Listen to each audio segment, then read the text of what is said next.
global audience. Hello, good morning, viewers. Yes, it's another beautiful morning, and it's cold, but yes, we thank God for a new week. And this is Wake Up Nigeria. We're reaching you live from our Srtv studio here in London. My name is Princess Cassie. I have with me, as usual, Yeah, that Chris is here. and of course, we already have Kenneth and Bello from Abuja Studios on standby. Good morning, guys. Good morning. Good morning. How is Abuja today? Well, it's quite okay.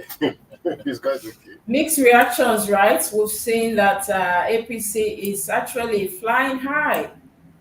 We saw they actually making waves in Imo and, of course, in Kogi states. As expected. You think so? As expected. With irregularities, there's no problem. And just before we move forward, we know that it's been a mixed feeling since on Saturday up to now, and there's something that quite something that caught my attention in all this. The take home for me, it's Ajaka of Kogi State, and he is from the SDP. That's the SDP candidate. There was a little, there was a time during the collation of the result where he was on top, and that came so strange to a lot of people because that is a party that a lot of people will not ordinarily recount with. And at that point, I followed the trend. A lot of people were like, okay, maybe this is what Peter Obi actually brought about, the structure of LP we saw at the presidential election is now giving other people, that leverage, and of course that mind that if this person can, I can. We saw that wave there. And I watched his interview as well yesterday, and he said that there were irregularities, like Bello said. Some of the funds actually came in field, and when they asked him whether he would challenge the outcome, since he was already alleging that there was a massive rigging done by APC, he did say he would not challenge that result because they are still the people in the courts. That was how it ended. If I go to the court, it's the same people that will be there to pass the judgment. So why waste my time? He was really disappointed. But Kenneth, do you think that is the way forward? We should just ignore as if you are alleging that there was a rigging done, but you don't want to go to court because he's saying the people there also will do the same thing. We stand by APC because they are on top already. Well, he will not go to court because, of course, the law is not built on emotions, rather on facts, evidence, and precedent. So he has no facts to back up his claims. He has no evidence to back up his claims, and of course, there is no precedent to say the irregularities that he has assumed. So for me, he'll definitely not be going to court because he knows it's going to be a waste of his time, a waste of his effort, and of course, a waste of his money on the lawyer. So I don't expect him to go to court, no, neither do any of the candidates that lost the election. Definitely, whenever they lose an election, The Imo State governorship candidate from LP, he's actually said he's going to challenge that result. Well, we wish him the best of luck as he's going to court. If he has his facts and evidences out there, then definitely what was there, he could win the election. But if he's going there on sentiment, then he's going to waste his time. But for all I know, the election in Imo State was won, hands down. How can someone that did not win one local government, even his own local government, if they rigged everything, would they also rig his own local government where he's resident? He lost and even lost his own polling unit. So these are people that don't have political relevance, and when they come home, they think they can just play emotions and use the Labour Congress and win an election. But I think they've been proven wrong. But if he wants to go to court, of course, it's within his constitutional right as a citizen of the country. He has every right. Hello, do you agree with that? Even though we're still waiting for Bayelsa results to be concluded, and of course, there's an uproar as well from Bayelsa, but we'll wait for that conclusion before we can even say anything. Do you agree that it's a good thing for Ajaka not to challenge a result because he said that there were irregularities? Definitely, I would definitely disagree with Ken when it comes to issue of election regarding to him promoting his desired political party. Probably, maybe he's trying to contest maybe a future platform using that platform. But I totally agree with Ajaka. It's a waste of time. Ajaka understand how the politics Governor Bello of Kogi State is playing politics that has to do with carrying out talks, politics that don't have to do with transparency when it comes to election. So he knows that going to court is still a waste of time because who pay the judges?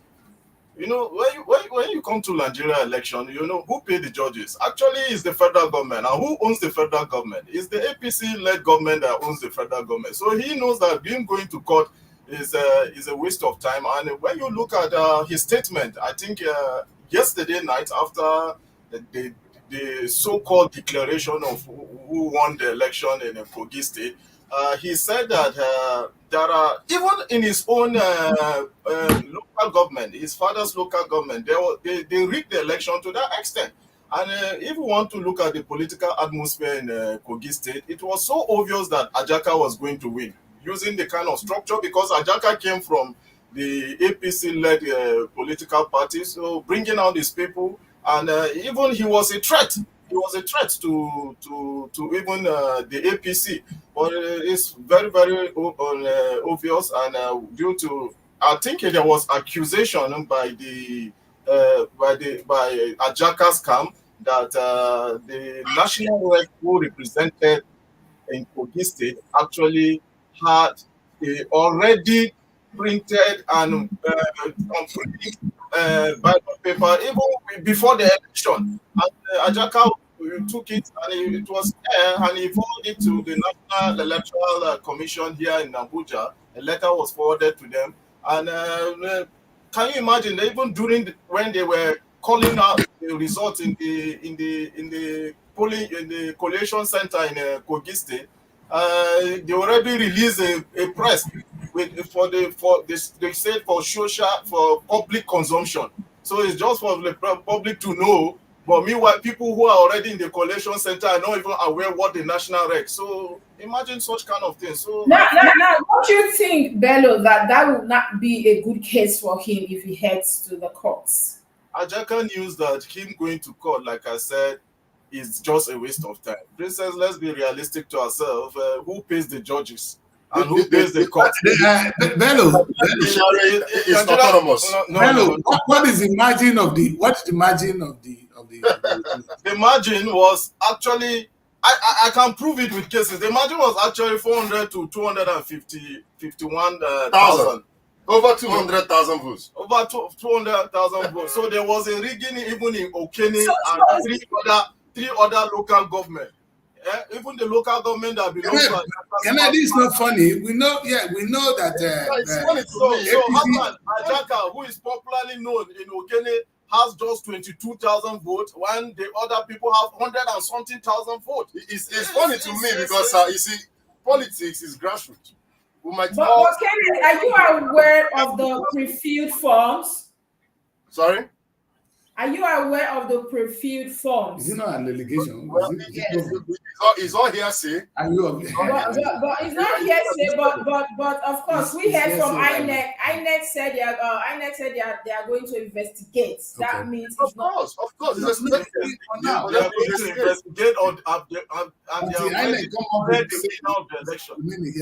Anyway, the challenge we have here is Bello. My concern is this: yes, these guys must have run the election. I agree, but when the margin is so high, it disturbs me, because what I do know in Nigeria is you can hardly win the elections in places where people don't know you.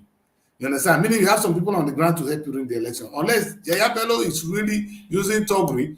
And that's why I ask, is there any violence really? Because if there will be element of that Togri, people will cry out.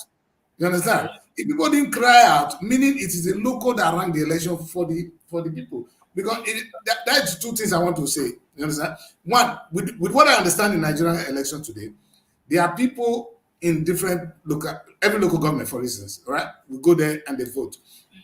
In those days, The results were changed, not even there. They changed as they are carrying it down. But today, I know that results are announced at the local level, meaning the election have been ranked at that level, if you are right.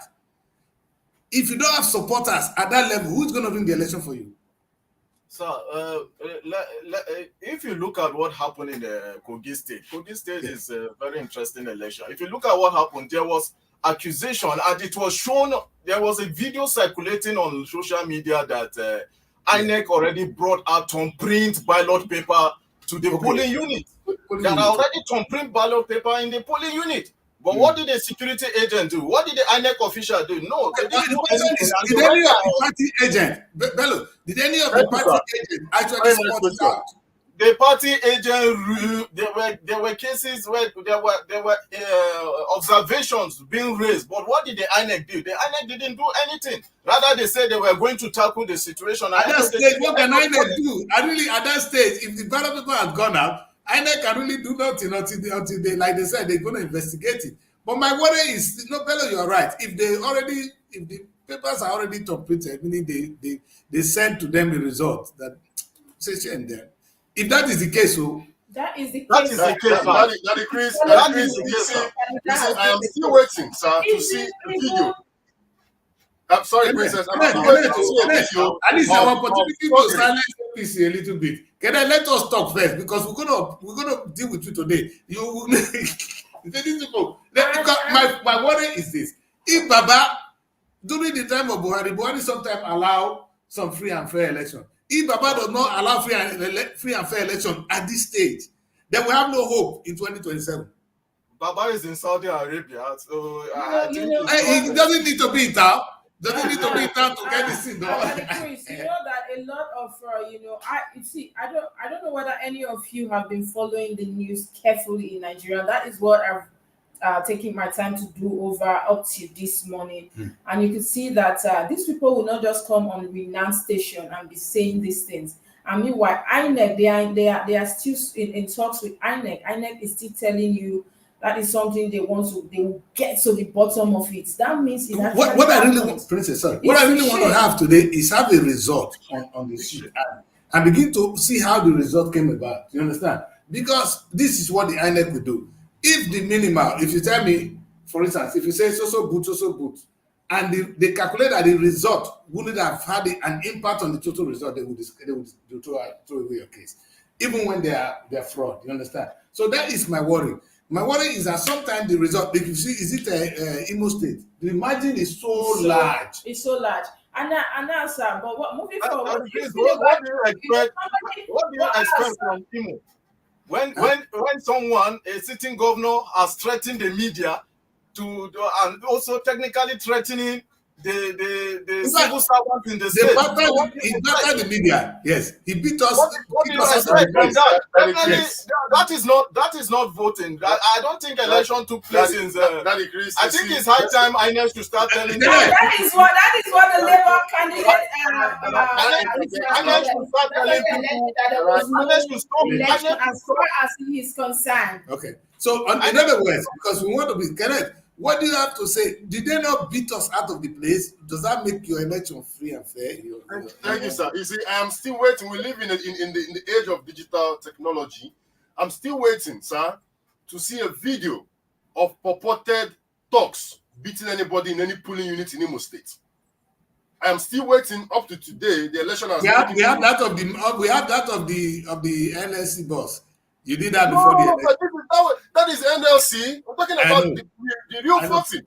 So let me remind everybody that this election was conducted using the Beavers accreditation. So first of all, there was no case of overvoting. So you don't see the 400 and something thousand and say, I know you let me ask Bello. Kenneth, all right. So let's make this brief. Kenneth, Bello, do we have any video? Can I just raise a point of I think I'm going to share the video with him. I'm so highly. I don't know why he's defending Area. I'm asking, is there any video of talks beating anybody at the polling unit? There are plenty videos showing online. I don't know. Maybe he's trying to defend his political party or probably trying to ignore if not such, but there are a lot of videos showing that the Beavers has failed this time around. We're thinking that INEC will have improved. So it's the same story that happened the last year elections, the same story we are still hearing. And meanwhile, 2 days before the election, and even a day before the election, the national chairman of INEC promised that there's going to be improvement. So what kind of improvement are we saying? And the question I keep asking myself, I think it's high time INEC should stop wasting people's time, and maybe a kind of voice voting will be. Maybe INEC should just tell us, do you want this one? If the people say yes, and let's go for it, and if they say no, and let's go for, and let's keep it, because this is and that was what Ajaka raised yesterday on the news as well. That coming to waste his time, you know, he went through a lot during this period, threats and everything, and at the end of the day, INEC has failed once again. So I like you guys when you guys blame INEC, not APC. Sir, you see, when you say, I think INEC is not independent, INEC is dependent. Okay. I hear what you say. Yeah, INEC is actually depending on the federal government to pay them their maybe allowance or everything. So they are not independent. What do you expect from a body who claims to be independent and is depending on his maybe a monthly or maybe allowances on the federal government? And who owns the federal government? Definitely we all know. We're gonna look at the newspaper quickly. But what is happening in Bayelsa? Is that one more peaceful? No, not very peaceful. People there. We saw protests as well around yesterday. APC versus PDP as usual. But that result, they are still actually collecting and they are not done. We will see the end of it maybe by today. But they said the governor is leading, right? Yes. And this is what I like about it. You understand? That is not a state where we have the presidency going to support their candidate. But again, because there is a support locally, things are working. Chris, let me remind you that in Bayelsa, an INEC rec was kidnapped and only returned after the elections. So you can't tell me that it's free and fair because APC is losing there. There's also a high amount of rigging and thuggery. Also in the same Bayelsa, we had an INEC boat capsized. You know, a boat, not a flying ship, a boat where they loaded some things and it capsized. And then the result was called for that polling unit, even when there was no election there. So for me, I think that was on Saturday. We went through all that. But Kenneth, let's not forget that in as much as Silva wins Nebe with 22,248 votes, the votes are still coming. They are going head on for now. We will see the end of it today. But I'm quite thrilled that somebody like Ajaka came from the SDP and came and he actually gave them a run for their money. He actually came and there was tension for a while. That is a part I want people to understand this morning. Now we've been seeing APC, PDP here and there, but the fact that Ajaka came and there was a tension for a while because at a point he was leading. That is SDP. But this is what I said. This is what I said about this is something very interesting. SDP is a party to watch out for. You understand? Because it's old, big following. It's just that things are. A lot of political experts have been applauding Ajaka, the fact that he could, hold his ground to an extent, even though now the APC candidate actually won. That is something to actually reckon with. Gone are the days when you hear APC and PDP and you start, fretting. I think we have moved past that stage. And we'll see what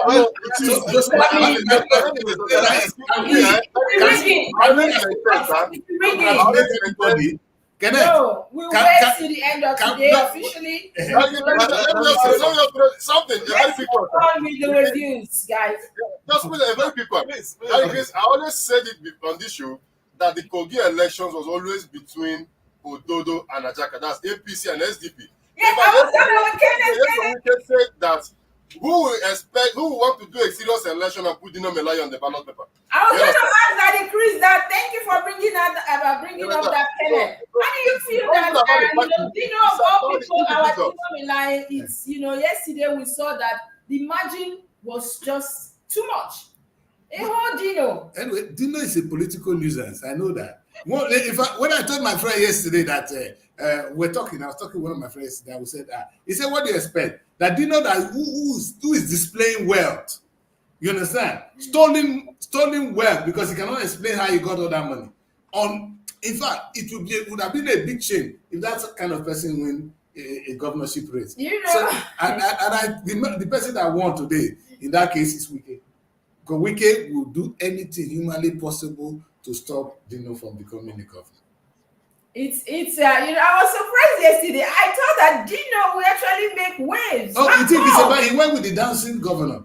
They were dancing, well, this is no time for dance, man. See, the problem, you guys get to be very careful. This is why it is safer not to allow somebody to take over Aso Rock. When somebody takes over that place, the wave go round. That is true. I agree. You understand? When PDP were in Aso Rock, the wave was going round. And now APC, it's going to be difficult to move them from that place. With Baba, forget the next election. I am even thinking that Buhari was more, credible when we talk about election. Yeah, Buhari our GM president Baba, right now. is it Baba? You want for that? In fact, you will not win Baba in the next election. It not go happen. Change my name. I saw comment yesterday about I was just laughing. We had this. There was one time we did a documentary on Gino. We went to his house and all that.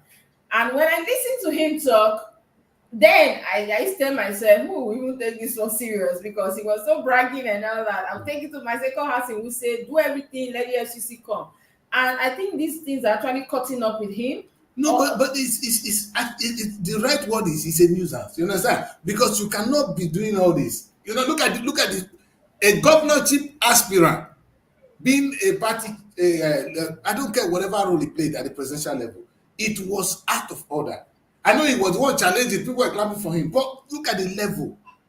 You see, this guy is the kind of person who could have been a talk, not a governorship aspirant. Sorry. So I'm so happy that people like that are not going to take offense. And I'm very happy that people actually saw at Ajaka more serious, and people actually reckoned with him. That is something that is really making waves in Nigeria that I'm proud of. Youths cannot come out with different political platform, and they will still. And maybe the youth should also learn now that you don't win election without a structure. This is very important. Let's be sincere, all right? What I always try to do is, if this is where people are defeating us, let us go and get it. You understand? If young people need to make money, you understand? People think of money. How much does Tinubu have? Tinubu could never have raised the money to run election. He needs other people. So maybe it's time for young people to begin to come together, begin to raise funds for themselves. They can. You understand? Through crowdfunding, and actually defeat the structure financially. Because what we see now is the local people, they need money. Peter will be coming, I will not give you money. They need money. Election is won with money. Even here. I remember when Tony Blair, during the second term, he went, there's a man that gave him 1 million, which almost threw him out of the office. You understand? He got 1 million from somebody who was very interested in cigarettes. You understand? A big cigarette banner. Gave them 1 million to Labour Party, and it was an issue. So political parties need money. Let us be sincere now. So in our next election, let us be frank with one another. We need money. Young people, you need money. The money is not hidden somewhere. It's there. Think. How smart you are to make sure you dig out that money. And together, money becomes easy. I have 1 naira, you have 1 naira, become 2. But if I'm going with my 1 naira, I fail. So maybe they should organize now. But that was what people did with Peter Obi. People came out, sponsored, did it. Yeah, but it didn't start on time. And Peter, at the end of the day, was able to raise enough money, but the money did not get to where it's supposed to get to. In fact, Peter is going to win the next election. He should be living in the north now. He should be there making friends. You understand? This is the country. Hey, we are not all educated people. We're not elites. Everybody cannot be elites in the country. There are some people, you might call them stupid, but they influence the result. Make them your friend. You want to win, right? You need to carry them along. So I think when rigging became so obvious in Nigeria election is when the government during Buhari stop giving political parties money to run election, because actually there are monies that are being given to political parties before Buhari came in power. And I think he's one of the beneficiaries that actually make him also to win 2015 election. So there are certain monies being given to political parties to run election, to assist their candidate in running elections. So I think the government of the day, or the political party of the day, find it as if it's not going to favor them, and I think that's why they technically make sure they stop that money. I didn't think that such kind of money are given to maybe SDP or maybe Labour Party or maybe other political parties who have serious candidates. Imagine, why not? The money will spread. And this Yes, I agree with you. But there should be serious political parties. Otherwise, you're going to see any users coming and say, I have a political party. When Buhari came on board, he stopped giving that money. And if you look at when you say Ajaka, mind you, Ajaka was one of the DBT the immediate past DBT publicity secretary of APC. And he has contributed well for APC in Kogi State. He is one of the people who donated and did very well for the Tinubu campaign. So Ajaka has touched a lot of lives of people in Kogi State. And the reason why he makes this kind of ways is because he has touched a lot. So Ajaka structure alone in Kogi State can even give a political party a structure. So it's not all about the party again, it's all about the candidate. See, this is the thing Peter Obi need to align. I'm just talking now. Because before Peter Obi is a social media. He's a social media candidate, so you don't expect a serious But he was actually moving around, guys. He even came to London. He went everywhere. Let's be sincere. Before they were able to remove PDP from that place, they came together. All right? Give credit to this Baba that is there now. Baba organized, you understand, with Buhari. He knew he's not going to win the election. He knew the North will love Buhari, and if he add his first to Buhari, then it was mathematically impossible for Goodluck to win. You understand? That was what happened. So if we're going to win the next election, if they want to remove this APC, because APC is going to be a big nuisance. Because what Baba is doing now, he has planted his own man at the Senate. They are not, in fact, it's now a one-party system.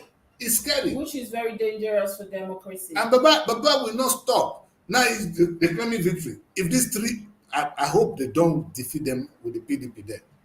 They really have a PDP. I hope PDP can still maintain one state. So we'll wait and see the outcome later on today. But we'll move on quickly to the papers. I'm going to take few stories from here. And we'll begin with the Punch. The main headline here says PDP LP kick as Uzodinma Ododo win protest in Bayelsa. Uzodinma wins all local governments. Opposition rejects Imo Kogi results. Says no election took place. Diri's supporters protest as Saver wins Nebe with 22,248 votes. APC defends victory in local governments. Now, all these stories are on page 2 of the Punch newspaper. There's a story here that says Dangote refinery secures license to refine 300,000 BDP crude. And that story is on page 22 of the Punch newspaper. There's a story here as well that says VC's rights FG reject 40% varsity's IGR deduction on page 8 of the Punch newspaper.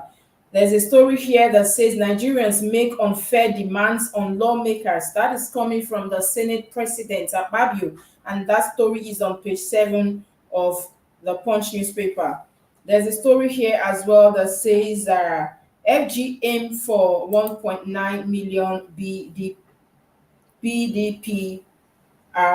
BPD intensifies war against oil theft. And that story is on page 7 of the Punch newspaper. Artist took ill during church concert, dies in hospital on page 4 and 5 of the Punch newspaper. These are all the stories we have coming from the Punch today. Some of the stories coming from the Punch. There's a story here that increased. Nigerians make unfair demands on lawmakers. That is coming from Akpabio. Do you think Nigerians are making unfair demands? Look at the person. Look at the person talking. Look at the current man. This is your man.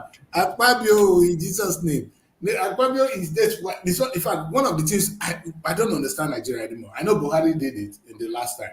We had the president from the north. and the Senate president was also from the North. And I was thinking that we used to rotate this. The second in power is actually the which is the lawmaker, the speaker of the Senate is always supposed to go to the other side. I don't know how Baba knows to bring his man in.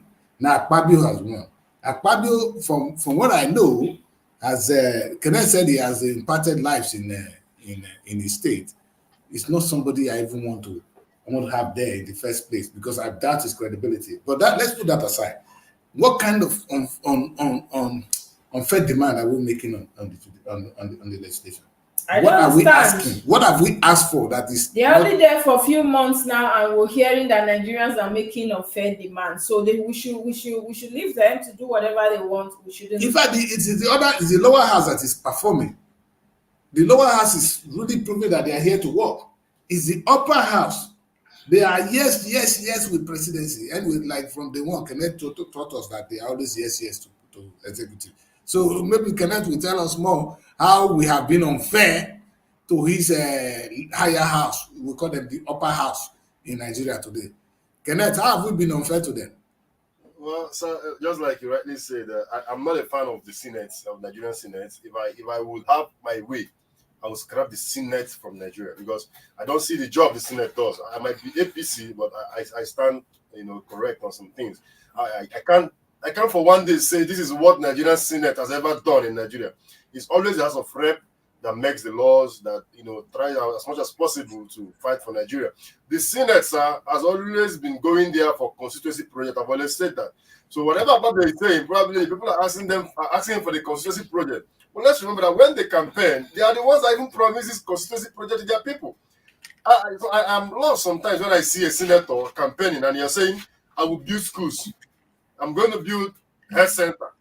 I'm going to build a road. And I ask myself, are you a governor or are you a president? You should be talking about keeping the executive in check. You should be talking about, being that, the force that push the executive the other way so that they can sit on their, sit up. But of course, we know Nigerian senates, they are only there whenever there is a loan request. Maybe the federal government demands 4 billion. If you send that bill to them, they will send it back and say it's supposed to be 6 billion. Where's the remaining 2 billion going to? Is in their pocket. They want to do constituency projects. So for me, like you said, though I'm APC, I'm not a fan of Akpabio, but being fair to the man, during his time as a governor of Akwa Ibom State, his projects are still the only visible things you can see in Akwa Ibom State. Despite the other governor coming in and doing some, creating some jobs and Akwa Ibom Air and the rest, Akpabio infrastructurally was the one that turned Akwa Ibom State around and stopped them becoming a house help all around the country. But as a senior president, he was never my candidate for senior president. I had people I expected Baba was going to pick for senior presidency, but of course it's politics. And when it comes to Senate presidency, they always want to use someone who is closer to them, someone that can understand. And of course, Akpabio stepped down for him during the primaries. So it's easy to understand why he's there. But like I said, I'm not a fan of Akpabio. And that's why we have to pay for it. Because he stepped down from the bar, we are paying. Anyway, the thing is, Kenneth, just because I'm involved, I just want to correct something. Kenneth is saying that infrastructure that Akpabio did very well. And very well. Yes, and I want to ask Nigerians again, is that a yardstick to judge a governor? Well, infrastructure. If you look at the people before him, they have done nothing. So you must now that we are here, today, Kenneth, we are here. What are the things which because the amount of money that these guys are collecting as governors, and all we hear them say is infrastructure. Please let them stop insulting us and let us stop glorifying it. In fact, that is the only thing I will beg. Because it is too sad that people who could have built nations, the budget of Akwa Ibom is more than that of Benin Republic. The little money going to them. So they could have performed, do something marvelous. They equal to running the country. Now Lagos can exist. Because Lagos have learned to create an economy for itself. Or for herself, whatever you call it, you understand? But no, for the rest of the country. Maybe we don't be going too far. Let us use Lagos as an example. I know that Lagos benefited a lot from the federal structure and federal project. But is it out of order for this state, Akwa Ibom? Now, it was not him that come with Ibom. It's not on him. Somebody else. All he did was build stadium, make a lot of money. I know he has made billions from the stadium. May God help us. Let's not glorify him with that. Anyway, we've not done anything unfair. Bello, do you think we've been unfair to the Senate? Alpabio is not only playing politics, I think he's playing politics in this aspect. He's playing politics in this aspect because how do you expect someone who has find it difficult to go back to his state, staying in Abuja, enjoying himself, saying that the people are making unfair demands? When last did he visit the people to hear their complaints, even as the Senate president? So Yes. Alpabio coming here and saying that. I think that I should have been expecting more of those kind of comments from the House of Representatives, not only Yes. from the Senate, who are retired politicians. I call them retired politicians, retired governors, who True. just feel that that is the only place for them to sit down with their tummy and enjoy Is that retirement?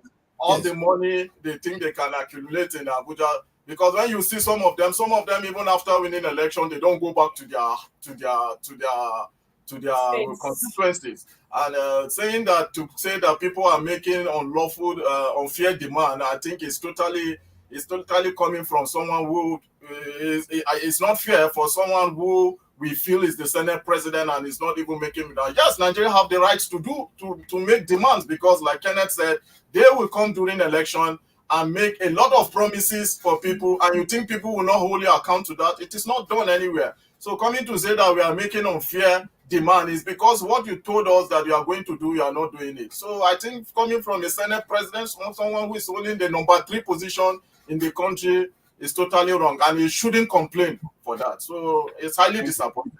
And just before we move forward, Daddy Chris, there's a story here that said Dangote refinery secures licenses to refine 300,000 BPD crude. Yeah, well, let's hope that will help to solve our problem now that the federal government is not doing anything about it. If Dangote own is commonplace. In any case, it's a win-win. You understand? Dangote is always going to be better. Not that what I want is better for Nigeria. Let him do some little thing. Even if we have to buy it at the same rate, we're not spending. The money is not going outside the country. That's the key point here. You understand? You see, I don't mind if you make the billions and billions and billions and spend it in Nigeria. But the sin is when the money is leave Nigeria and we go and borrow the same money. You understand? So if Dangote do anything and they spend the money in Nigeria, marry all the women, we don't mind. You understand? But spend the money in Nigeria. So we are in support of that. You understand?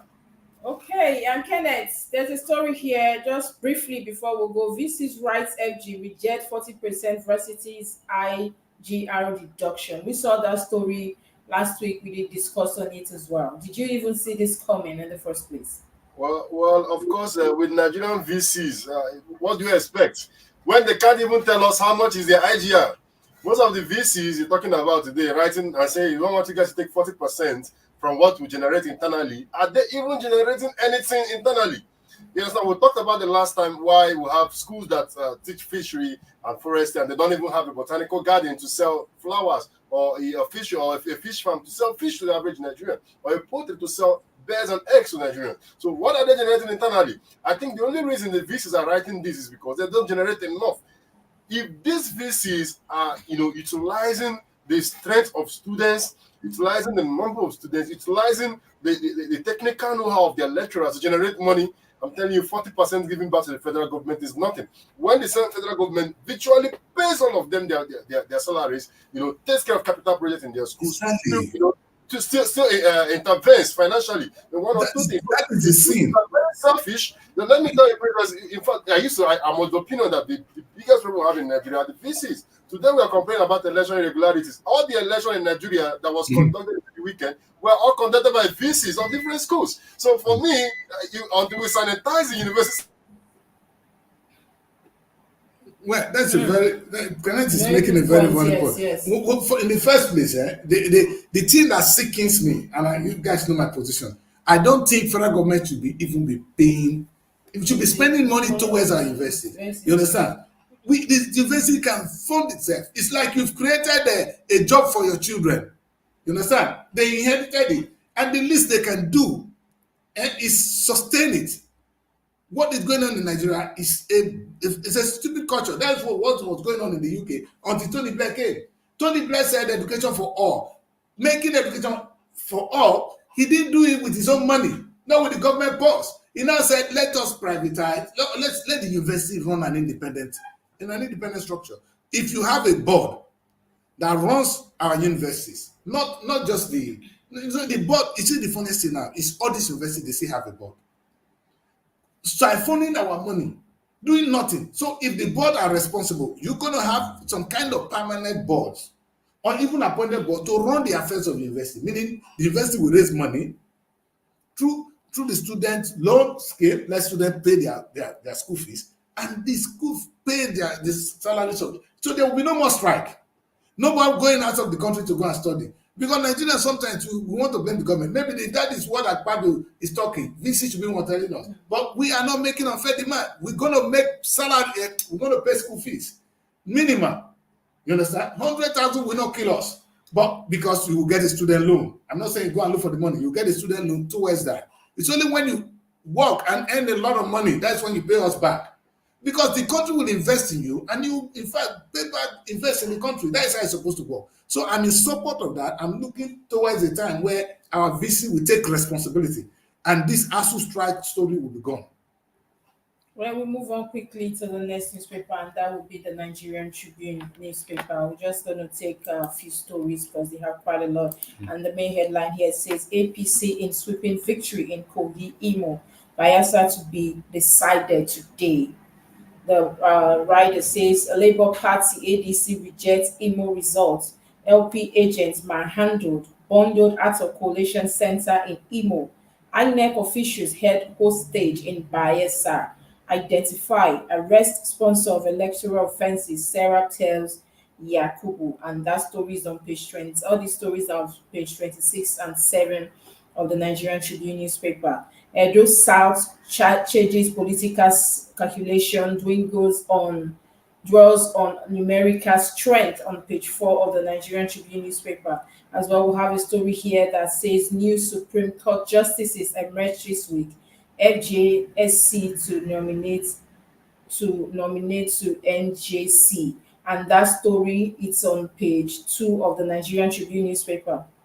There's a story here as well that says 13% derivation CUP cautions Niger governor over threat to shut down hydro dams. And that story is on page 4 of the Nigerian Tribune newspaper.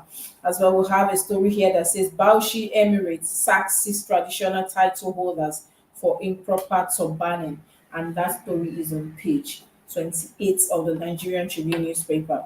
These are some of the stories we will take from the Nigerian Tribune newspaper. And we saw a story here, like I said earlier, that some of the agents, we could see from the writer here that LP agents manhandled, bundled at Opposition Center in Imo. We're still waiting for yes, for that. And but let's look at this story here. We have quite a lot actually coming from the Nigerian Tribune. But there's a story here that says investors must establish factories in Nigeria to produce what they mine. This is coming from Alake, and that story also is on page 12 of the Guardian newspaper. Tribune? Sorry, the Tribune newspaper. Okay. And so that decree, this is quite funny, but there's a story here that says Bauchi Emirates sacks 6 traditional title holders over improper turbaning. Should that lead to sacking? In fact, it's an abuse of power now. I don't even know who gave them authority to be sacking traditional rulers. This is not right. A local government chairman can actually dethrone a king. That's how funny it is. You know, it's shameful. I don't know where the Nigerian, the level of oppression that is going on. There's no respect for the local city. I'm of the opinion that actually that these local kings should even form our local government. They should scrape local government and make our kings local government. So our local government is based on kings, and it should be done on maybe. Of course, I know that then there are going to be millions of kings, you know, in Nigeria. Otherwise, that would have been the right thing to do because these people are local. They understand the terrain better than this your so-called local government chairman who don't know what they're doing. But in any way, dethroning the king is always a taboo in my book because you can't dethrone the king of England. You understand? It's about Africans respecting what they have. You understand? And the only thing we have left Today it's still the kingship, and sometimes when they say we should wipe it off, and I ask them, why don't you tell the British people to wipe their own? You understand? You can't say that rubbish here. We should respect what we It's have. quite Yeah. shameful. Mm. And let's move on to the next newspaper we have, and that would be the Vanguard newspaper. These are some of the stories we have coming from the Vanguard this morning. We have here off-cycle governorship elections. Uzodinma Ododo win in Imo, Kogi, Bayelsa ready today. And there's another, that story is on page 14 of the Guardian newspaper. We have a story here that says alleged admission racketeering. We are ready for Senate probe, and that is coming from JAM. That story is on page 4 of the Vanguard newspaper. And we have a story here that says NNPCL restores production of 275,000 BPD, and that story is on page 12 of the Vanguard newspaper. As well, we have a story here that says wanted killer of Rivers DPO, two Babas men storm community, kill 5. That story is on page 6 of the Vanguard newspaper. There's a story here as well that says 2024 budget had to end Nigerians' economic woes, and that is coming from our Senate. That story is on page 4 of the Vanguard newspaper. As well, there's a story here that says Edo to become first world economy, Obaseki, Igadola, Dangote, others, and all these stories are on page 11 of the Vanguard newspaper. There's a story here as well that says insecurity now business. That is coming from Matawale, and that story is on page 8 of the Vanguard newspaper. These are some of the stories we'll be able to take from the Vanguard newspaper this morning. And there's a story here that says insecurity in our business. This is coming from Matawale. We know that Matawale over the years has been the one that usually negotiates with bandits most of the time to say, okay, maybe people are kidnapped, or when we talk about banditry, Boko Haram, they come in, Matawale and Gumi, they usually stand in position, okay, we are talking with them, we appease them and all that. And now this is not coming from Matawale. What you have to say about this? It's scary. I don't know the context where but definitely insecurity has been a problem. It's been a business for those involved, while we are the victim, unfortunately. So it's a worrying situation. Understand? It's a worrying situation. And the federal government of Nigeria seems not to get it, that their number one job is security of lives and properties. That's the first job of the government, to protect lives and property. And that is when you go to any school at all, they tell you the primary aim of governance is to protect lives and property. And the second one will be to improve our economic life. So when you see a government not being able to do that, because Nigeria as it is, you can't go on the road, everybody's going on air, even women can't go to the farm. These are, and you see the price of food going up because they tell you it's insecurity in the farm.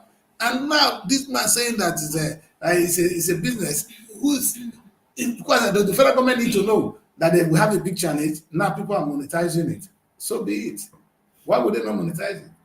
And there's a story here. Baseki is saying that Edo to become first world economy. Where is that coming from? That would be good Baseki. to know. That would be good to know. You understand? If Edo becomes the first world economy, I like Edo State. I'm very close to my heart to Edo State. So if Edo becomes the first world economy, that'd be good. But on what basis? The guy is he's an intellectual. You understand? But I really couldn't see the amount of productivity he brought into Edo State. I know he did some good projects, but I was looking at him. Look at 9-4. If Malaysia, they came there, took your seed of palm frond, and now today they are the highest producer of palm oil in the world. We are doing nothing in Edo State. What are you talking about? Edo used to have wood. You understand? If we want to do anything, Edo would have been raising such an amount of money on its own. Again, when we're talking about the states running it. So maybe the guy is thinking like Lagos. Lagos is the first world economy, not Edo. So copy. He said so be. That means you're on your way there. Oh yeah. So first defeat Lagos and let us see it. before you talk of the world economy. Say those first to lead in Nigerian economy. So let's understand that, because you don't talk of economy, you don't talk it in the air.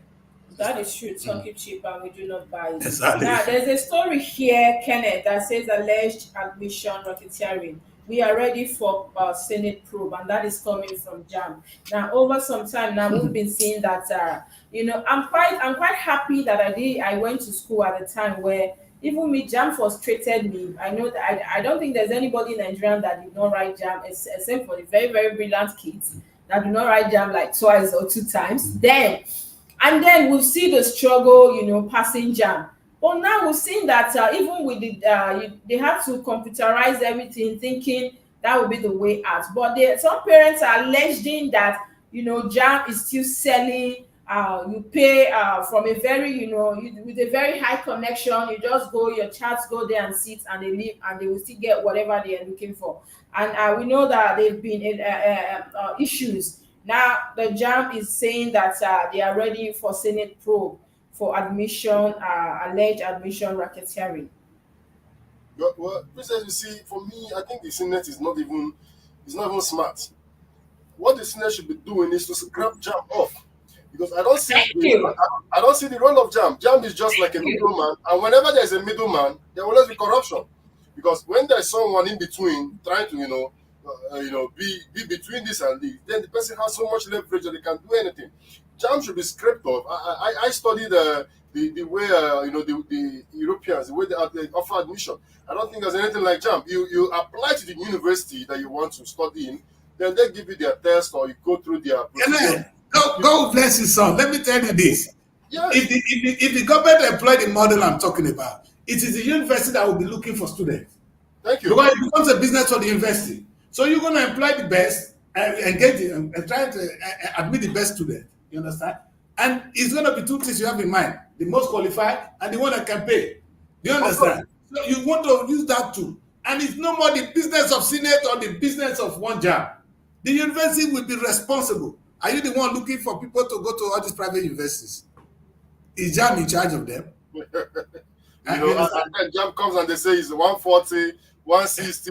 Those things don't matter when me, actually entered school without JAM, as at the time I was frustrated. I went to do a program for 1 year, and through that you enter year one. So I don't understand why we're now wasting time. I have to have one cut off and all that, frustrating the children. No, in fact, the truth is because it is government that is, when you spin food kids, that's what they do. You put food in their mouth. You understand? Let the universities go and look for their own survival. You will find out there will be no JAM. They will be making more money, and they will be competing. Because this is what happened. Nobody wants to go and pay his loan on your school if your school is not giving good results. Of course. So it's automatic that I will not come to your university if your university is not known for standard. If I finish from your university, I'm not going to get a job because of your bad name. I ain't coming there. So every university will begin to raise their bar because they are now fighting to get students. It's a simple thing. You understand? So you can only change the system by allowing the system to work. But government will be monitoring it. Yeah. So and that is the way forward. This whole rubbish now, you see that Akpabio will come. You see, JAM will have made a lot of money. In fact, they pay to write JAM. Yeah, the federal government still put them, give money for the JAM. People pay, students pay. Of course, you buy the form and all that. And you can imagine how much I they'll be don't making. know how much, but I know it's very expensive. Imagine how much JAM will make for the number of children that are put in for JAM in a year. And yet they still cry to the federal government, oh, we don't have money, we need. I think even though we know the Senate also needs probing, but they should go ahead and probe JAM. We move quickly to Daily Trust newspaper. These are some of the stories we have. Imo Kogi Bayelsa polls. Uzodinma Ododo win as Diri maintains lead. And the writer says opposition candidates parties kick. Election rigged, but I won't waste my time in court, SDP's Ajaka says. And PDP supporter killed. INEC officials are abducted in Bayelsa. All these stories are on page 4 and 12 of the Daily Trust newspaper. Okay. As well, we'll have a story here that says flights diversion. Congestion at Abuja airport over runway incursion. we did saw that video yesterday. Something very terrible happened at Abuja airport, and thank God that it was not very serious. And there's a story here that says, I will ensure National Assembly creates constitutional role for traditional rulers, and that is coming from Tinubu. That story is Good. on page 13 of the Daily Trust newspaper. We also have a story here that says grumbling over $55 million domestic airlines trapped fund on page 23 of the Daily Trust newspaper. There's a story here that says, without my action, North would have been on fire. Again, that is coming from Matawale, and that story is on page 6 of the Daily Trust newspaper. We also have a story here that says 5 killed in Shagamu Bini Express crash on page 31 of the Daily Trust newspaper. These are all the stories we can take from the Daily Trust. Daddy Chris, we did talk about traditional ruler just a while ago that Emirates sacked them over wrong time of their taban or something. And so we're seeing that now the president is saying that he will ensure that the National Assembly creates constitutional role for our traditional rulers. But should that be the call when even the governors, the local government chairman can just sack them left and right? No, that's once there's a constitutional rule for them, they're no more sackable. You don't just sack them anymore. But another good thing about it is that not just give them a rule, let them again be productive. You see, the same thing we're saying to the local government should be productive. If we're going to be funding them, because if every state pays this rational rulers, for what? You understand? To sit down and call themselves JP, to give them an executive role, let them have something to do, let them touch the life of the people. It might be as little as farming. What are they doing? Nigeria is hungry. These are local people, kings. In those days, the only way you pay something, homage to your king, is you bring food. You understand? In my place, they bring yam and all of that. So let everybody, it should be the job of the kings to make sure people are the agricultural, maybe if you want to do agriculture, we should work with them. You understand? Not just give them money, not just give them one big name and one big role. They should be useful to the society. And yes, I don't think anybody, any local government or even a state governor have the right to impeach a sitting king. Like you see now, what happened? When they were not happy with Sanusi, they sent the man on exile. You understand? That's rubbish. You understand? So because meaning they cannot say anything. If I know I've been with my kings and a couple of them in my area, they don't say anything because they are afraid.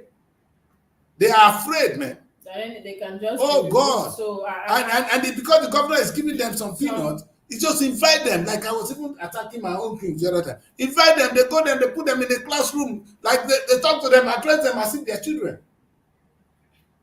A traditional rulers sit down in Asaba and one little boy begin to talk to them because they're going to give them 5 million on their way home, and they are happy to go. So other than, you see, and the only way you make a man powerful, it's not with gun or with money. If you empower the kings to become productive, have a little bit of allocation, then they will have a self-worth. You see, until local government, you see, the worthlessness of our local government today is because they're not productive. By the time they begin to make money, they will have a say. So it's one thing, and I even say to the government, and I say to those in office, by the time you begin to make your own money, you don't wait for the federal government to give you every day. Then you have a say. You have a say. Look at Tinubu was able to have a say when he had an issue with the federal government of Nigeria, when he was the state governor of Lagos. He was able to have a say because if you don't want to give me your money, you can't tell us what to do. You understand? And that is how it's supposed to be. Well, there's a story here, Bello, that says, without my actions, North would have been on fire. And that's coming from Matawale. And we did see on the previous newspaper, he is saying that insecurity is not a business, says Matawale as well.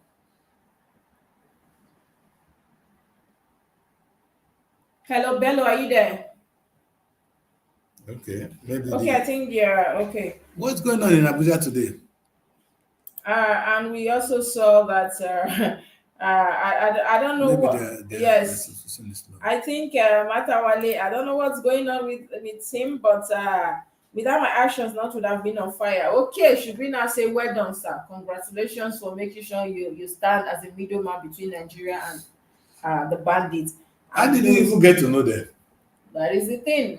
Well, that man, well, like he said, sometimes somebody have to be in between. Let's assume he's doing a good job. I Doing a don't good know, but I doubt it. You understand? Yes. Somebody playing this big role. who And am I to challenge a him? PDP supporter killed, INEC officials abducted. We've seen that before. Really? And yes, the first time I heard that somebody died. yeah, I saw it on the news yesterday that PDP supporters were killed as well. Supporters, not Yes. one. Yes, so I don't know what's happening, but I think this is one of the reasons why people naturally do not want to go and vote. Insecurity, you losing out at the end of the day, and now this family would have been thrown into money, with nothing from the government or even the state government that he was trying to go and just trying to go and exercise your rights. And this is why a lot of people they tell you, I don't vote, I don't want to go out to vote because we don't know what might just come out of that vote. A sad one. But let's look at Abuja Airport yesterday. Something happened. So we saw Kali airline stopped. He couldn't move. I think on the wrong way as he was going to fly. We saw that the tires now hooked on a pothole.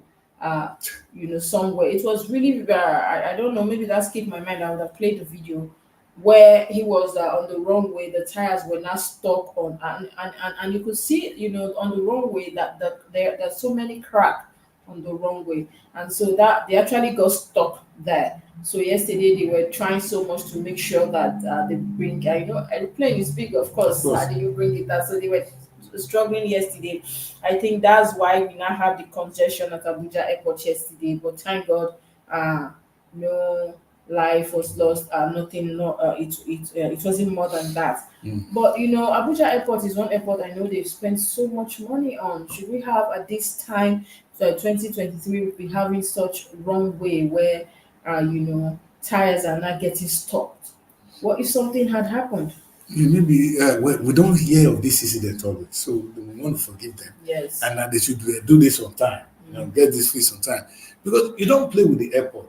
We don't have that kind of accident always, but if it happens, it's disaster, and it's not something you want to mess with. I hope that they will take correction immediately and fix those wrong ways, because when that thing begins to run that speed, you can't stop it. Can't stop it. And if there's any mistake, it goes anywhere. So it could be a problem, a huge disaster. And again, Babu said Nigerian lawmakers are the most radicals, and we know that. In fact, they are the happiest guys because nobody talks to them. But It's she the just said that presidency. Nigerian lawmakers most Where? radical. We're only talking about presidency. President Babu, that Nigerians tend to ridicule them a lot. We hope that Nigerians will keep doing more of that, so that maybe that will put them in check. We're not doing enough of it. How many times do you see? This SUV saga. That is, I know this is where that. Only the SUV. Yes, that is where that's that where it's coming coming from. from. Yeah, we should be quiet. Buy SUV for yourself, and in this difficult time when people have nothing to show. In fact, if you had even buy the local one, we won't be complaining. Go and buy local one, spend the money in Nigeria. That's what we're saying. It's more annoying to take the money out of the country. And if Toyota want to sell SUV to us, go and set up a plant in Nigeria. I won't buy from you. Even if private people are doing it, the federal government should not be doing that. The state government should not be doing that. That's a sin. It's a rape of the system. So we're not saying SUV is even bad, but why not patronize it? Or even if you are a lawmaker that is thinking with your right senses, why not tell Toyota for us to buy from you? We buy every year. Come and put a plant here, so that it look as if we are buying locally. You understand? This one you are bringing from there is not going to work. Let Nigerians speak out. It's really very important. Yeah. And we have. Let's move quickly to the Guardian newspaper. These are some of the stories we have coming from the Guardian newspaper. The main headline here says Uzodinma re-elected, Ododo wins Kogi as deal leads in Bayelsa. That big story is on page 6 of the Guardian newspaper. You could see the numbers there, the figures from APC, PDP, LP, and SDP as well. And then we have a story here that says reps to launch NAS eyes for effective oversight on NDAs. And that story is on page 3 of the Guardian newspaper. As well, we'll have a story here that says 45-year-old woman flees with daughters over circumcision rights. Hey, That story is on page 8 of the Guardian newspaper. There's a story as well here that says social media regulation bill, gagging free free speech or taming monsters. Social media regulation bill, gagging free speech or taming monsters. That story is on Taming page monsters. taming monsters. That story is on page 4 of the Guardian newspaper. Tinubu, the challenge of moral leadership. These are some of the stories we have coming from the Guardian. But there's a story here as well that says that Falana kicks Israel over collective punishment, crime against humanity on page 3 of the Guardian newspaper. These are some of the stories we have coming from the Guardian. Daddy Chris, I don't. We can see that Deer is actually taking lead in Bayelsa. Just maybe we don't say APC have it all this time around. They better not. They better not, Princess. Yes. It's disturbing. Seriously disturbing. You know, when you have a place where only one party, you know, takes over the country, then they think Baba will just come and sweep. You see, and the only good thing is, even if you're going to win again, let there be credible opposition. So let there be fear that if I don't do this right, they may kick me out of the office. But when there's no credible opposition, the man is going to win again. He doesn't care what happens. So that is the thing I'm really trying to avoid. I'm not against anybody who wins or not. But again, Princess, again, this is what I was saying now. They're going to cry that the election has been rigged. But look at the margin of results. Look at the margin. From what we see here now, APC is on these two places. Yes. They're winning with such a. So the margin is quite much. We could see as well that of Imo, forget that it. of Imo is just too much, and even Kogi. Look at Dino is sleeping.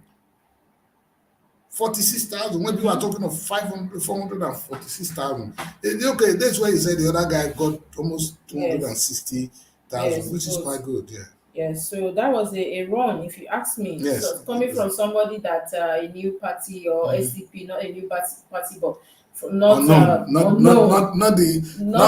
top not the parties. regular. Yes, we have only 3 now. Yes, LP and PDP, yes. APC, and we are seeing here that and another thing here is that the margin is not. I don't think it's something we should contest. That no.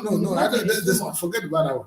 Like what I'm trying to say is this: even that if you see Kano now, NNPC, the Kwakwaso still won the state because you know what? Because there is that, and I swear that governor will be sitting tight. No, that APC, I think there's a tribunal at the moment. But the good thing about it is that is a state that can go anywhere now. Every state in Nigeria should be in that position. They can go anywhere. You understand? It's good for the state, it's good for the people. Because when these two people are worried, they are thinking, fighting, they now fight to cry to one person, they cry to us. You know, so that's how it happened in the UK. You know, when you see Labour and the Conservatives having their issue, they know the only people they want to please is us. They know when they want to determine the next election. So this is very important that we put. See, people don't understand that when we talk of vote, after voting, there is still another work to be done. Governance. Now it's time for governance, and for governance to be upright, they need to be worried that the next election might go the other way. So they begin to work in order for them to win again. And if we don't have that, we're in trouble. That's why you see American president, they do the worst, they do the last fight in their second tenure. But you see, Tinubu is going to be nice. People he doesn't want to work with, he's working with them now. Don't be surprised that on second tenure, he might tell Baba, what's it, Wiki, your time is up. Your time is up. You understand? Your time is up, because I'm not coming back. You can do your worst. You understand? So, but now he can't do that. He's going to maintain these guys. And again, the same way, if there's a credible opposition, it's going to maintain some, and we will enjoy this fight here. If the second time, if it's trying to kill us, we can deal with that. You understand? That's true. And there's a story here that decreased that said quite disturbing. 45-year-old woman flees with daughters over circumcision right. Are people still doing that? It's a crime already. I don't understand because we know that over the years, I actually watched a documentary some time ago while I was still in school, and you could see, especially in our parts, the southern Delta, parts, Niger Delta region, where a lot of people died during that, process. And I don't know why somebody should still be doing that at this time.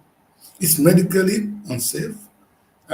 Morally, I don't see the reason, The and I don't reason, think these are some of the practices where our forefathers have good reasons for doing what they did, because as at that time they had a lot of wives. I don't know how they're going to actually sleep with 10 wives, like my father had. I don't know how many wives he had. So you can understand that that was a practice that helped them to oppress the women.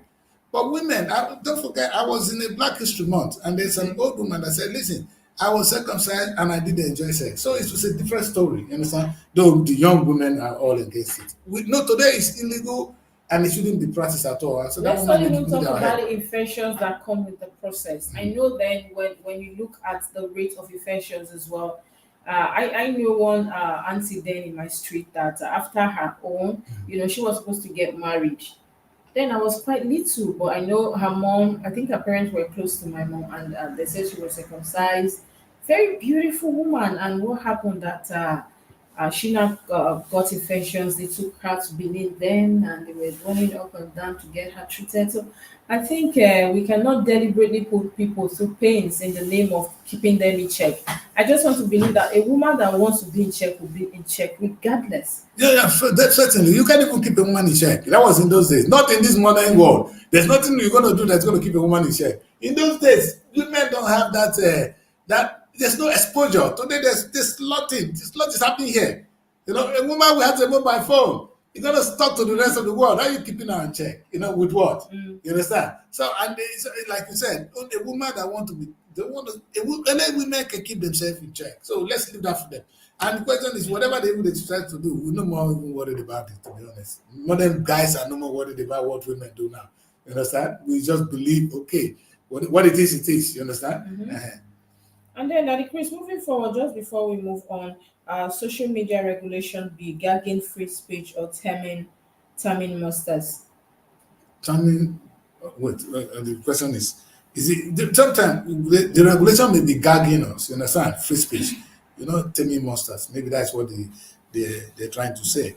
Sometimes when you gag free speech, there's a lot of regulation. We just saw one here in the UK now, you understand, where people wanted to protest, and the Home Secretary is saying that, listen, this thing is unhealthy, you understand, because it's preaching hatred against the Israeli. However, trying to guard them at all, telling the police what to do was our offense. You understand? It is a sin, no matter how it is, to guard free speech. It is wrong, because if you encourage it, it's going to lead to oppression. That's something it took years. 50 years ago, it was what we fought for, and we're here. We don't want to be going back to where we're coming from. And in Nigeria, that's one thing I know. Like Mohammed, all his time tenure in office was fighting so hard to guard the press, or maybe regulate social media to make sure that what people post or what they say are censored to an extent, not just coming online to post whatever. But princess, you can understand it's a danger to any government. You understand? Because sometimes the Photoshop can edit certain things and you think it's real, and people take it. You understand? So that kind of responsibility needs to be. You can't just go and throw something in the public domain that can cause chaos. You understand? One single post can create serious trouble, and somebody might have just sit in his computer and do that. So it is, yes, understandable that, please, there's need to try and take a look at fake news. They call it fake news. But at what point who judge the fake news? You understand? How do you determine the news is fake? I am against fake news. If the news is fake, if there's any way to stop it, yes. But to stop people from, the question now is, how do you stop fake news and stop people from saying what they're supposed to say? So that is why legitimate news must be encouraged. But sir, do you think social media can actually be checkmated or checkmate in any way? I always say to the government, this is what I say to them, Lai Mohammed, why don't you give us the genuine news? Nigerians are not stupid. They will figure it out. Sometimes you put something, you see something on your social media, and then people will tell you fake. You understand? I belong to so many groups, and when they say fake news, the group and me will just say this is fake, or even other people will say fake. So we know. You understand? We know the fake from the real. If you don't give us alternative, then people go for whatever they see. The problem with Lai Mohammed then was that there was no news at all. They were sitting on every news from the government. If the government communicates, if today now there's a press briefing from presidency, who have the time to listen to fake news? If there's a press briefing from the state governors, you understand? If the local government communicates, yes, exactly. Now we are not looking for news. You understand? Hey, but don't forget that there are some news the federal government wouldn't want to give to us. The government wouldn't want to give to us. We have to look for them. For instance, I'm looking for the state of schools in Nigeria to reveal to them that Nigerian government is not working. The state of our hospitals. This is what we're supposed to do as the press. We do that. And we're not going to be in their good book. If that's what they call fake news, that's their fear. Their legitimate fake news, yes, you can attack them. But how? You understand? So, and so it is important for government to give us news. If you don't give us any news, we're going to go for anything we see. That is right. And you will take responsibility for that. All right, now we go to business day. I'm just going to take two stories here, and we have here the big headline says NNPC failing to meet equity payment for Dangote refinery. That story is the main headline here, and there's another story here that says Japa Nigerians living abroad recount struggles. That story is on page 2 of the Business Day newspaper.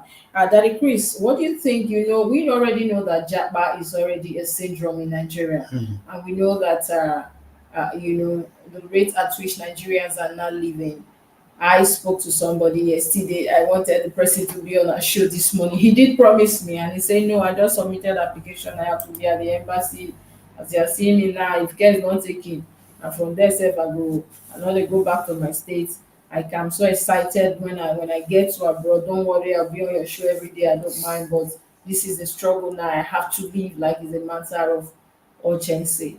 So we see that in as much as also yesterday somebody told me that finally you joined the Japa bandwagon, and I say I don't understand what you mean by that. Like, okay, do you think now we have Tinubu? He was trying to preach we have Tinubu. Tinubu will make the country work, but we the youth, we need to support him. We need to be around. And I said, I don't actually need to be around to support Tinubu. And we got talking, and he is of the opinion, this is a youth, that Tinubu will work. We are going to see massive changes head on. But let's look at the struggles of Nigerians abroad that decrease. A lot of people are away from home. The mindset, the cliche that when you are in abroad, you have everything working for you, everything is working well, you have so much money. People don't expect you to be broke. People don't expect you to lack. Apparently, they feel like here, the monies are on the street, you can pack them, but it is not so. People actually come and they go through stress, and finding your feet in another country is not easy as well. And now people have been. We saw a news the other day when Nigerians were duped. They were brought in here with the promise of lucrative jobs here and there.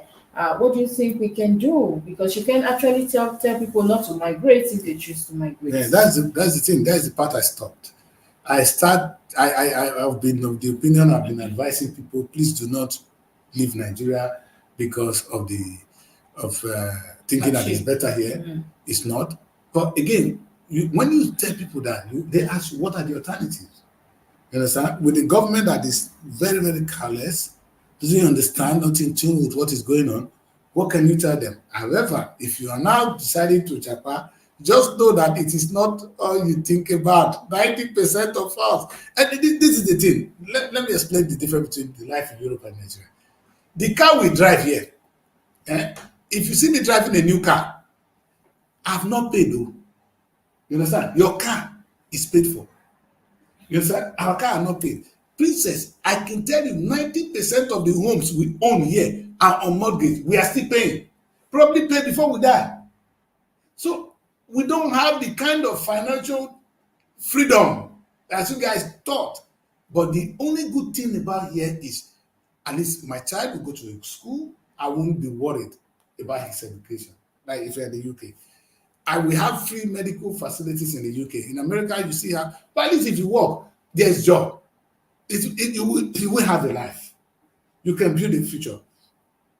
Maybe with time, we'll begin to own the society as we own Nigeria.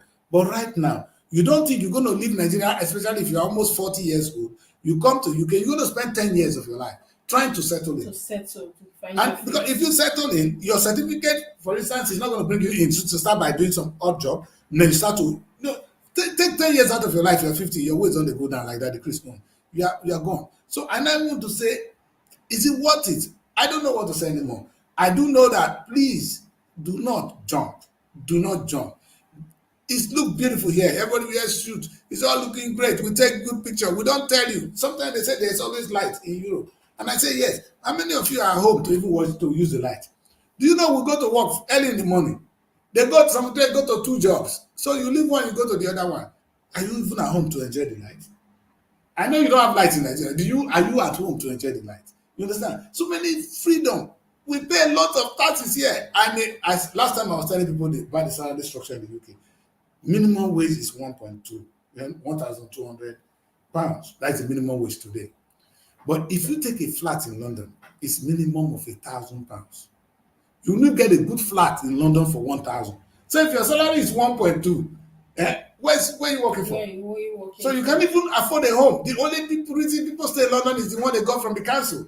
Or you live in a single room of 700 pounds, sharing a place. And imagine at what age are you going to share, be a squatter or you understand these things. Look at your economy before you come. I know many people will almost commit suicide when they get in here to see what the reality. They can't go back. Funny enough, I'm even more worried about people who have, well-paying job, living where, have your own buildings there, and they still want Princess, to. you know the amount of money you spend to come abroad. I swear, if you invest that money, if not the insecurity, that's what I'm crying. If not the insecurity in Nigeria, if I go to my village and I farm properly with it, just do pilgrim. You'll be surprised what you will sell. You buy a car and you begin to live. You see, most of us didn't get a wife on time because probably your wife is somewhere you are here. You understand? Somebody help you, they bang and then you're there. No, too many stories. You understand? It happens. You understand? And you see the family scattered, and maybe even now the parents are saying, I want to send my child abroad. Big mistake. Your child coming here, 90%, they won't even be there when you die, when you're buried. You understand? Oh, that day that I want to bury my part today, I couldn't go home. Sometimes you just couldn't. To afford ticket is a problem. And you think everybody can afford ticket in Europe? Big lie. You understand? So these are the things people must consider when they do this. Do you know the funniest thing? I have friends now. They have 10 years visa to the United Kingdom. 10 years. Some American visa, 10 years. So they literally come in and go more than me. They've been to the UK more than me been to Nigeria. Do you understand? They are in Nigeria, but they come in here and go. You understand? And you know the funniest thing, when you come and go, you see the opportunities. If you come into UK to buy something and go and take or bring something to come and sell in UK, then you are talking. As you are thinking of coming here, please think differently. Think of what you have in Nigeria that you people here may need. Bring it, sell it, go back home. You understand? If that is the visa you got to, that instead of coming to come and waste your life, look for small thing that you can sell here. When you sell it, you choose to buy something and go back. Yeah, that would be a good place to wrap up the show today. I'm quite happy that we've talked about this Japa thing. A lot of people, especially, I'm not talking about those who just want to come and struggle and starting afresh. But when we see people living life already in Nigeria, family men living life. Princess, you know what is it for me to wash plates? To cook for myself. Yes. They cut my stomach because I couldn't cook. You understand? At what age is a man like me going to start making food? Yes. You go from a studious job, you come home and you start to cook. And you think your brain is working, probably your family is somewhere else. And that is what they're just going to put themselves in. And even if you come with your husband, and the husband is here, everybody you're will starting be working. Where? In fact, you see, I'm surprised when I see people like workers bankers, a lot of people that are earning so well, they even have their own buildings, they have their own That's what they cars. said. They said the people and the cars to come here. Yes, where they don't even pay taxes, they live free, and the next thing they sell everything. They are here. You come here, you start washing plates, you start struggling, squatting like that. And they enjoy it. Oh, the funniest thing, Princess, and I have to tell her, I told you guys the other day that these guys were in my house, and the guy is now working at the NHS. He works in the hospital as a cleaner, care attendant, and I just said, and he's happy. And the wife is doing masters here, and I just look at them, how happy they are. Who am I to nationalize them? But this guy, they were well to do in Nigeria. I mean, when I say well to do, if they tell you how much they spend to come for this, at least in his case, at least the wife is going to get a master's degree. Hopefully, she'll get a good job here at the end. But is that what really throwing everything you've been building for years? Because here you have to start afresh again. No matter your qualification, you just have to start afresh. Because of course it's not your country, you need to find your feet, then start afresh. And that is what that would definitely take some time, like Daddy Chris said. And time is what we don't have, we as Africans. Even those of you that come legally, it's even safer. In those days when we came, we didn't came with the plan of telling the government we're going to stay. So you have to go here and you change your status.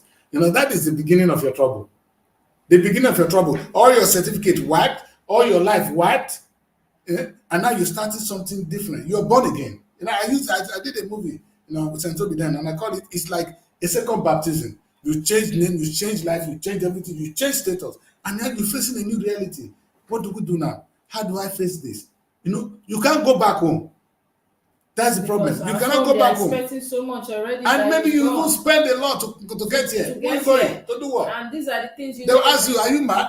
Are you the only one there? And a lot, we know there was a time I watched a documentary also where you see people, especially young people from, those states selling their family land, selling their heritage. It's only everything. Even now, it was those days. Now, it's people who own houses selling their own buildings.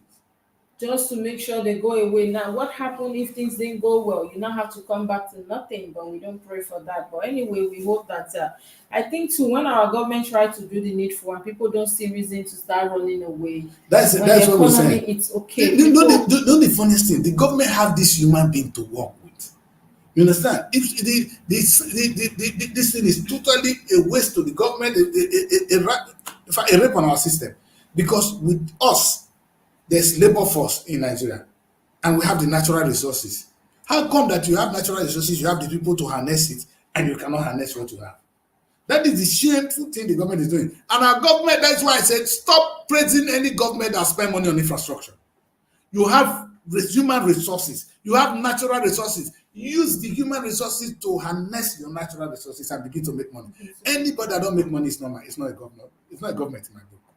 Yes, we've seen a lot of infrastructure. Let's start empowering the people, work with the people, with the citizens. Let them be busy. Let them be active. How can we be hungry? Like a state like Niger State, I saw the governor on the flight going to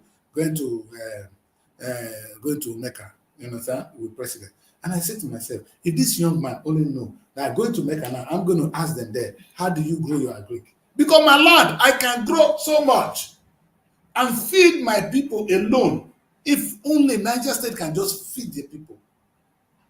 With the land in Niger State alone is bigger than Holland. Holland make 20 billion from agricultural export. Agriculture alone, export yearly, $20 billion. And yet people in Niger State cannot feed. They have the land. Are you saying that we don't have human beings? Are you saying that we're so dumb in our head that we cannot farm and we cannot do what Holland is doing? It's the government that need to wake up and say, hey, this is what we need to be doing. We don't need to tell you how we're going to construct road. I don't want to hear any governor telling me he's constructing road. Tell me how we're going to cultivate our land so that we can make money. I'm just using agriculture as an example. There's so many other things we can do. Yes, that would be a good place to wrap up this show. Thank you so much, Daddy Chris, for being on the show. We're sorry that at some point Abuja had to go off.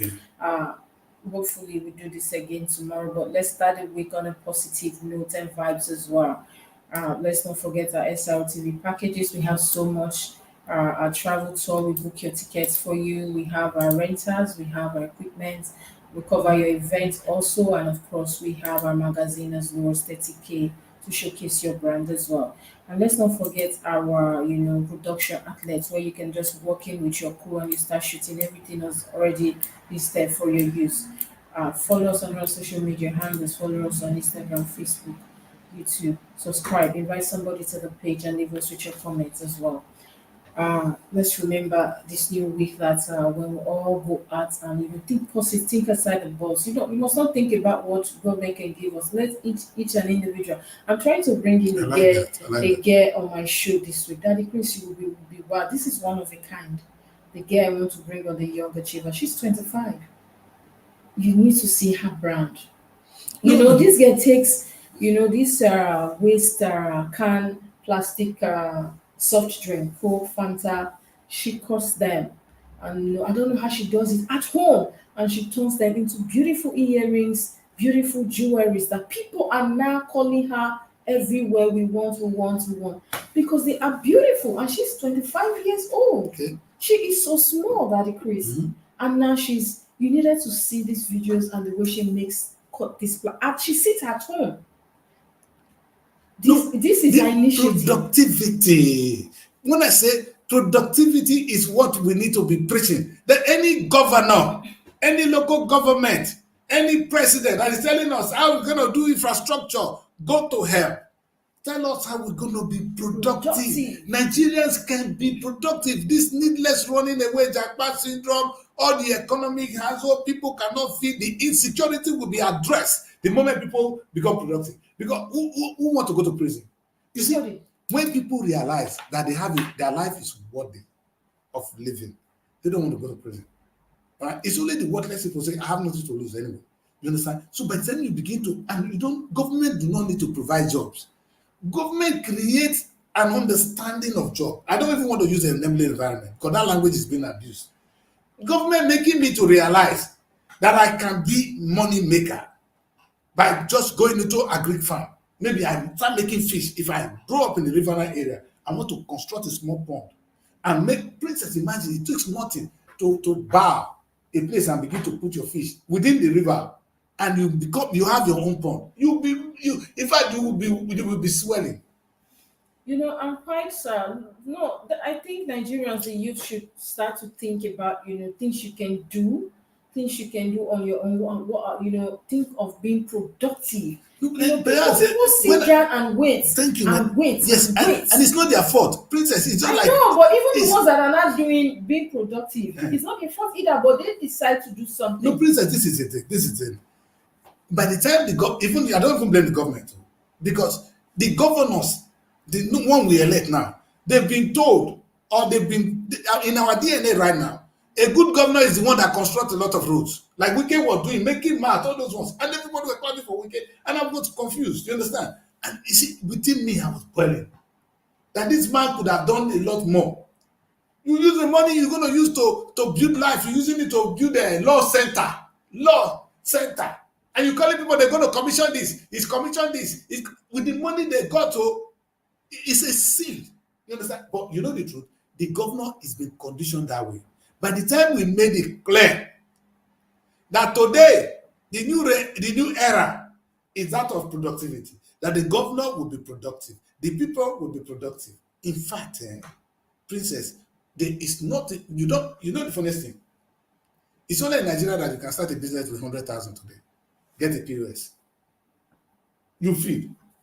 Sure. Only in Nigeria. I brought a young person on Robo Television that told me that he has a PhD, he has a master's and BSc as well.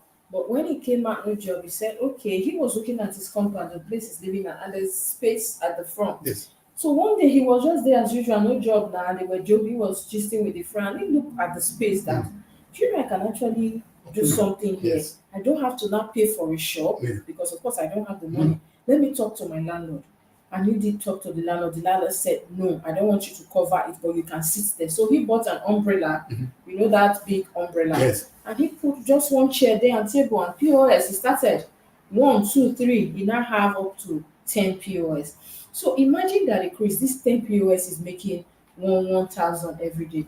That is 10,000 a day. Now he now saw that The POS people are not coming. Sometimes people sit down, oh, where will I get mineral? Where will I get biscuit? I'm tired. He decided to beg the landlord that, okay, let me lease this space of just small place. He bought a caravan and he started selling drink. And he's one of the major dealers we have in Uganda today. And you can see that the POS, he told me some days ago that he's even applying for more POS. He's now recruiting people. He's there. He's the manager. He resumed there 6 o'clock. That's the thing. You have to resume with them. And look at that's the beauty of it. This is why I said government should be resuming. You see, I said to Robo, you can't believe you president and you're at home. You resume. You understand? So these are you see how that person has built a life with nothing. Somebody that has master's degree and he now said no job. He now had to think, and that thing that I'm a master, I cannot be a POS was not there. The pride also is another thing. Princess, but no, there's no pride. It's stupidity, because if you go to this government work, they pay you 80,000, 100,000. With the POS, this young man is making 10,000 naira. That is if we're saying 1,000, yes, which we know it will be more than for each POS. Meaning you're surprised the guy will go home with 50K a day. 50K times 1 month is 1 point something million. He was telling me 1.5 million, and sometimes you'll be making 2 million from your small scale business. And you want to go and work for government. Yes, or you want to jackpot. And he now said that, that recently, after all these years, he now bought a car. And even though he was still very stingy, he didn't want to buy a big car just because the car will help him to transfer some of the things. Because people now will come and buy many crates of drinks. Okay, don't worry, I will take it for you. Just buy from me. Yes. That is not the strategy. He also bought keke. Don't worry, my keke man will take it. Your own is just to patronize me. Don't worry about transportation. I'm going to help you. You see? And so people, I think we Nigerians are, we should think towards the business world. We should think towards creating. You need to see this guy and bring it. This is somebody that will go to a trash can. You should be searching people's trash can. Go to parties just to pick cans. And all she do is to beautify them, wrap them with stuff, and she wears them, snap. And before people started ordering online from her. People don't even understand this thing that is made from waste. Yes. Everything comes from nothing. And when you put it together, it becomes something. And well, I'm quite excited this morning that we've talked about this, and I do hope that Nigerians also will key into this. No, I think the Nigerians just need to appreciate that. In fact, if I tell you only one person spoke my language in all that happened in the last election, was Peter Obi. And what he was saying, maybe Peter didn't even get what he was saying. But in my book, this was what I took from it. You understand? That Nigeria need to move from allocation of this money the government is giving to them. I say it. Charge every state to start to produce things. You understand? If you don't make me money, if you want me to get loan for you, I will. And the federal government, I'll give you the loan. You don't need to worry. I'll provide you money. And every time, Princess, people say to me, I need money to start business. I say, no. If you want to start business and you're having problem money, if you have a good idea, I beg, tell me. I'll help you get the money. Because every rich man wants to make more money. If you go to a rich man and say, give me money, he won't give to you. But if you tell the man how he's going to make money with you, that, okay, see, this is my idea. And if we do this, we're going to make this at the end of the month. If you don't get that money, you didn't say the idea well.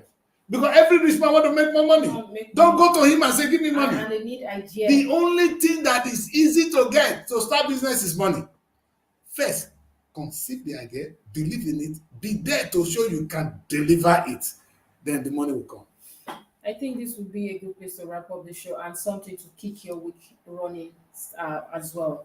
I think this week, think outside the box. Do something new. Sit down on your own time and begin to think. It's not the time you do your work or you chat with friends, you call people. Sit down, begin to think, and maybe something positive will come out. We'll see you again tomorrow on the show. Bye.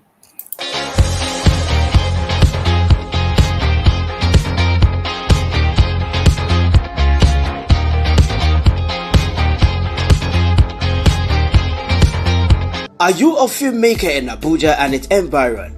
Do you need a place for your music video, or you need a venue for your conference and even an editing suite for your post-production? Look no further. Our beautiful terrace in Lokugoma has it all. We have a whole floor that consists of 3-angle lounge, a beautiful dining area, a large kitchen, a conference area that can comfortably accommodate 60 persons, and 5-bedroom adaptable for all kind of shoots. The good news is all is available at affordable price. And you know what? If you are a member of the Association of Movie Producers of Nigeria, you have 20% discount. So what are you waiting for? Hurry and contact us on the numbers on your screen now.